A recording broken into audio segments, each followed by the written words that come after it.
Ketika seorang wanita telah melampaui batas, ada satu hal yang terus ia ulangi. Bukan permintaan maaf, dan juga bukan sekadar pengakuan bahwa itu hanyalah sebuah kesalahan. Ini adalah sesuatu yang lain, lebih halus, lebih samar, lebih mudah untuk luput dari perhatian. Sekilas ini tampak hampir tidak berbahaya, namun begitu Anda sungguh-sungguh mendengarkannya, Anda tidak akan bisa lagi mengabaikannya. Sebab ini bukan cuma kata-kata. Ini adalah pikirannya yang berusaha menghapus jejak sambil berpura-pura jujur. Ini adalah rasa bersalah yang menyamar sebagai kepolosan. Dan jika Anda pernah merasakan ketegangan aneh di dada, perasaan samar bahwa yang ia ucapkan tidak selaras dengan naluri Anda, video ini akan menjelaskan dengan tepat alasannya. Hari ini, Anda akan memahami psikologi di balik kalimat yang, tanpa disadari, digunakan oleh seorang wanita setelah ia mengkhianati Anda. Kalimat yang mengungkap segalanya. Tetaplah sampai akhir, karena setelah Anda memahaminya, Anda tidak akan pernah lagi mendengarnya dengan cara yang sama. Dan sebelum kita lanjut, berlanggananlah. Sebab ini adalah kebenaran yang kebanyakan pria pelajari dengan cara yang paling menyakitkan. Kebanyakan pria membayangkan pengkhianatan sebagai sesuatu yang dramatis, pertengkaran hebat, pintu dibanting, pesan yang dihapus, jarak yang muncul tiba-tiba. Namun pengkhianatan yang sesungguhnya jarang bersuara nyaring. Ia sunyi. Ia bersembunyi di balik kata-kata yang menenangkan. Kata-kata yang terdengar aman, padahal sebenarnya hanyalah alasan yang rapuh. Ketika seorang wanita telah melampaui batas secara emosional ataupun fisik, ia tidak mengaku karena rasa bersalah. Ia terungkap melalui kontradiksi. Ia mengucapkan hal-hal yang membuat tubuh Anda waspada, sementara pikiran Anda berusaha mempercayainya. Nada suaranya terasa sedikit janggal. Ia hadir, namun terasa jauh, dekat, tetapi tak terjangkau. Ia mulai menggunakan kalimat yang hanya berfungsi sebagai jalan keluar. Dan apa yang akan saya jelaskan berikutnya, menguraikan dengan tepat bagaimana ini terjadi. Kalimat yang ia ulangi tanpa sadar sesungguhnya adalah cerita yang ia tuturkan pada dirinya sendiri untuk membenarkan apa yang telah ia lakukan. Namun pertama-tama, Anda perlu melihat bagaimana hal ini muncul dalam kehidupan nyata, sebab pengkhianatan hampir tidak pernah muncul sebagai bukti yang nyata. Ia muncul sebagai sebuah emosi. Ia hidup dalam sikap defensif, dalam penjelasan tiba-tiba atas hal-hal yang sebelumnya tak pernah dipertanyakan, dalam kebutuhan untuk melindungi versi dirinya yang sudah mulai runtuh.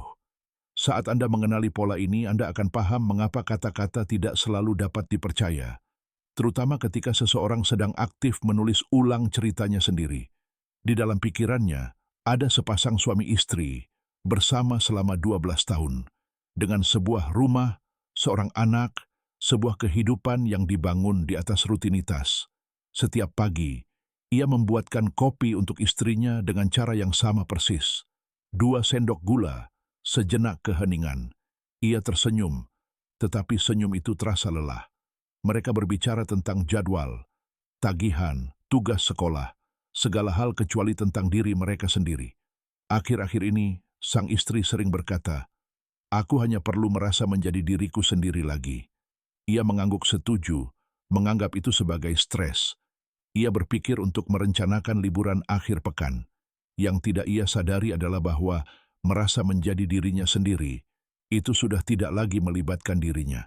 Ia telah menemukan perasaan itu di tempat lain, dalam sebuah pesan larut malam yang berbunyi, "Aku rindu berbicara denganmu." Ia tidak sedang berusaha mengakhiri pernikahan. Ia sedang berusaha melarikan diri dari versi dirinya yang telah ia menjadi di dalam hubungan itu. Setiap setengah kebenaran semakin mengencangkan tali tak terlihat di antara mereka. Rutinitas menjaga mereka tetap bersama. Kenyataan memisahkan mereka. Lalu, ada pasangan jarak jauh. 2 tahun terpisah, saling berjanji selamanya. Dulu, mereka berbicara berjam-jam. Kini, nada bicaranya berubah. Ia tak lagi menanyakan tentang hari pasangannya. Sebaliknya ia bertanya, "Kamu percaya padaku?" Terdengar polos, tetapi syarat makna. Ia menjadi defensif ketika pasangannya terlambat membalas. Padahal dialah yang telah menjauh. Ketika pasangannya berkata, Aku tak sabar bertemu denganmu. Ia menjawab, jangan menekanku. Ia sudah tersesat secara emosional. Namun mengakuinya berarti mengakui bahwa koneksi yang ia temukan di tempat lain bukanlah cinta, melainkan cerminan dari kebutuhan yang tak terpenuhi. Bukan jarak yang memisahkan mereka, fantasilah yang melakukannya. Dan ada pasangan muda, jenis pasangan yang tampak tanpa usaha, penuh foto-foto, lelucon internal, kalimat yang saling melengkapi. Suatu malam, ia tanpa sengaja menyebut nama yang bukan milik pasangannya. Ia tertawa terlalu cepat.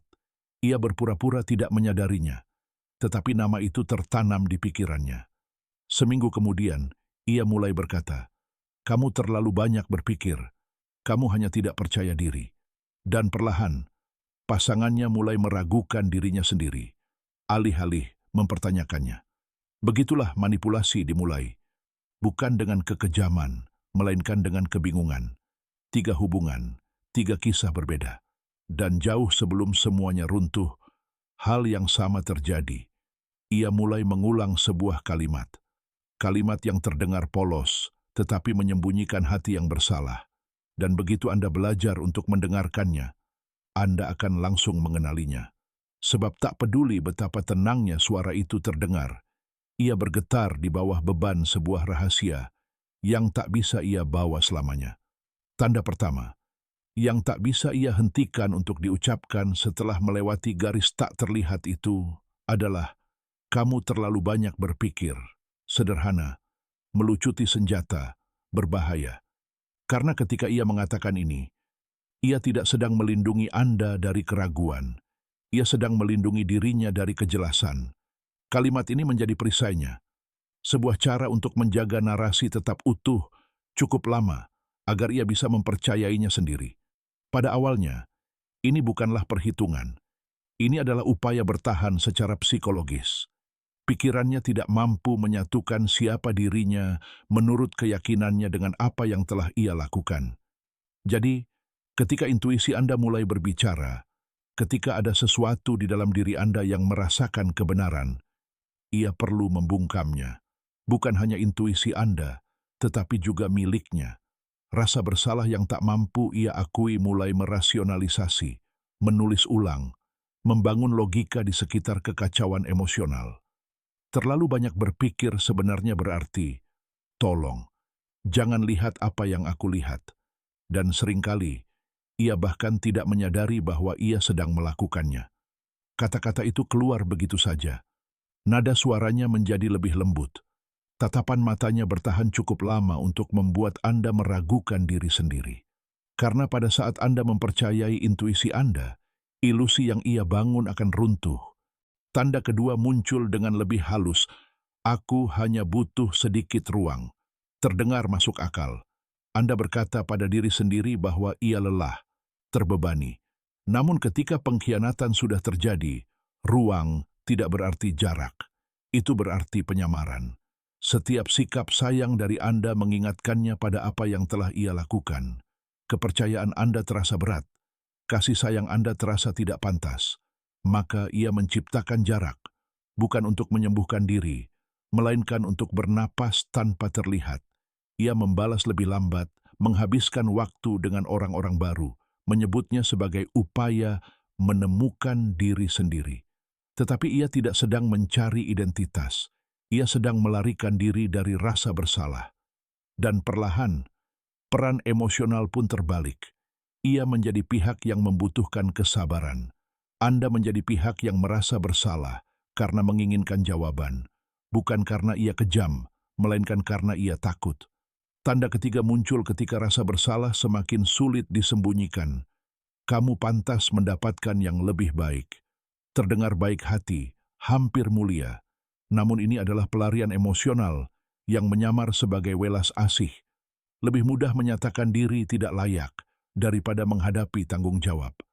Kata-kata ini menyiapkan jalan keluar tanpa mengakui alasan sebenarnya.